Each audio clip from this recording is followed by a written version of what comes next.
Lekker hartlike goeiemôre vir jou. Gistermôre, toe praat ek bietjie met jou oor sensitiwiteit.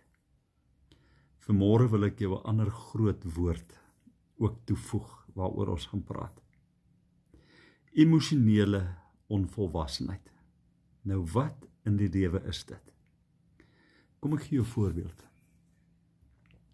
Solank as wat Suster Marie in die kerk is, sit ek nie weer my voete in die kerk nie.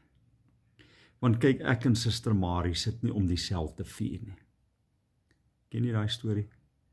Is kwaad vir Suster Marie, nou is ons sommer kwaad vir die Here ook. Kwaad vir wat ook al. En nou probeer ons die hele wêreld om ons te vermaak in die sin van, julle gaan nou my teenwoordigheid of my input mis.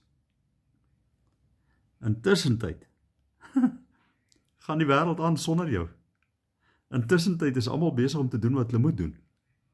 Dis net jy wat deur hierdie vreeslike emosionele onvolwassenheid besluit om jouself af te stomp. En raai wat gebeur?